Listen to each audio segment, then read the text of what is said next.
واقعہ سلطان صلاح الدین ایوبی قسط نمبر 170 اپنا اسلامک اسٹوڈیو۔ تمہیں آخر کار ہمارے تمام سوالوں کا جواب دینا ہوگا، ایک افسر نے کہا۔ اس وقت تک تم ہڈیوں کا ڈھانچہ بن چکے ہوگے، تم جیو گے نہ مرو گے۔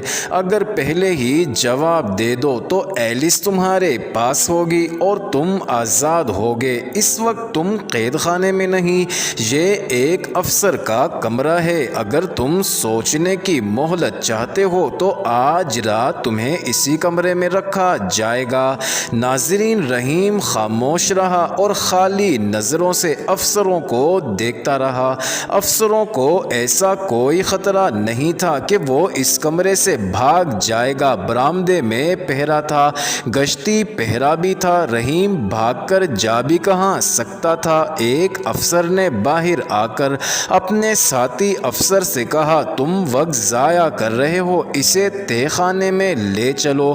لوہے کی لال گرم سلاخ اس کے جسم کے ساتھ لگاؤ، ساری باتیں اگل دے گا، نہیں بولے گا تو بھوکا اور پیاسا پڑا رہنے دو۔ میرا تجربہ مختلف ہے میرے دوست، دوسرے افسر نے کہا۔ یہ نہ بھولو یہ مسلمان ہے۔ تم نے اب تک کتنے مسلمان جاسوسوں سے راز اگلوائے ہیں؟ کیا تم نہیں جانتے کہ یہ کمبخت ایک بار ڈٹ جائیں تو مر جاتے ہیں، زبان نہیں کھولتے؟ یہ شخص کہہ چکا ہے کہ ہماری ہر اذیت اپنے گناہ کی سزا سمجھ کر قبول کر لے گا۔ یہ کٹر مسلمان معلوم ہوتا ہے۔ یہ تہہ خانے میں جا کر بھی کہہ دے گا کہ وہ کچھ بھی نہیں بتائے گا۔ ہمارا مقصد اسے جان سے مارنا نہیں، یہ معلوم کرنا ہے کہ اس کے ساتھی کہاں ہیں، اور یہ معلوم کرنا ہے کہ انہیں اس حملے کا پتہ تو نہیں چل گیا جو مصر پر کرنے والے ہیں۔ ان کے باپ کو بھی پتہ نہیں چل سکتا، دوسرے افسر نے کہا۔ ہائی کمانڈ کے افسروں کے سوا کسی کو حملے کے متعلق علم ہی نہیں۔ یہ جاسوس تاجر کی بیٹی کے عشق میں الجھا ہوا تھا، اسے تو دنیا کی ہوش نہیں تھی۔ اسے تو یہ بھی معلوم نہیں کہ اسے ایلس نے گرفتار کرایا ہے۔ یہ ابھی تک اس کی محبت میں گرفتار ہے۔ میں ایلس کو ہی استعمال کرنا چاہتا ہوں، ایک نے کہا۔ اسے آج رات اسی کمرے میں رہنے دیتے ہیں۔ مجھے امید ہے کہ جو راز ہم کئی دنوں میں بھی نہیں اگلوا سکیں گے وہ ایلس جیسی دلکش لڑکی چند منٹوں میں اگلوائے گی۔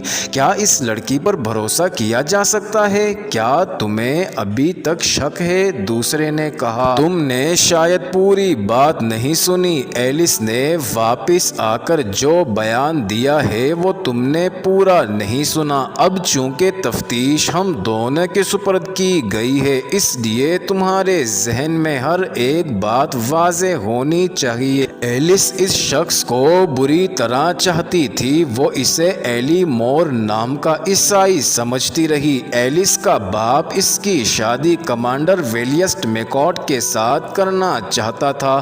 وہ دراصل اپنی بیٹی رشوت کے طور پر دے رہا تھا۔ ایلس اس جاسوس کے ساتھ بھاگ گئی۔ راستے میں اس نے ایلس کو بتا دیا کہ وہ ایلی مور نہیں، رحیم ہے اور وہ مسلمان ہے۔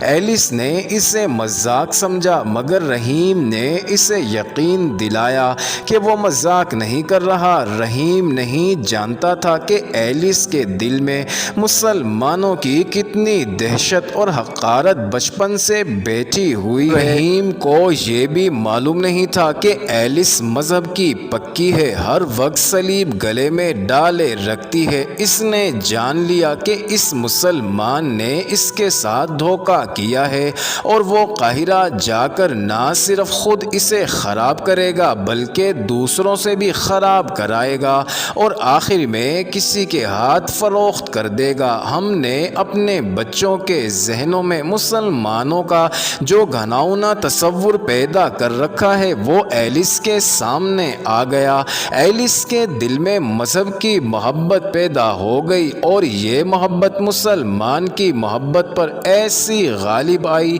کہ اسے حقارت میں بدل دیا۔ وہ سب کچھ بھول گئی، وہ یہ بھی بھول گئی کہ اقرا واپس آ کر اسے بوڑھے کمانڈر کے ساتھ بیاہ دیا جائے گا۔ اسے صلیب کا یہ فرض یاد آ گیا کہ مسلمان کو ہر حال میں دشمن سمجھنا اور اسلام کے خاتمے کے لیے کام کرنا ہے۔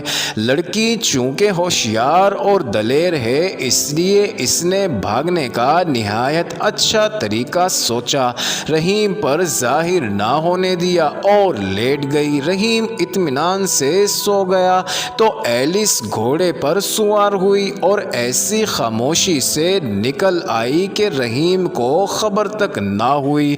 راستے سے واقف تھی۔ اقرا پہنچ گئی اور اپنے باپ کے سامنے اقبال جرم کر کے اسے رحیم کے متعلق بتایا۔ باپ نے اسی وقت کمانڈر ولیسٹ میکارٹ کو جگایا اور اسے یہ واقعہ سنایا۔ کمانڈر نے 3 سپاہی ساتھ لیے اور رحیم کے تعاقب میں چلا گیا۔ رحیم پیدل کہاں جا سکتا تھا، پکڑا گیا اور اب یہ ہمارے ہاتھوں میں ہے۔ معزز ناظرین، یہ انٹرسٹنگ ویڈیو جاری ہے۔ اگلی ویڈیو قسط نمبر 171 میں دیکھنا مت بھولیے گا۔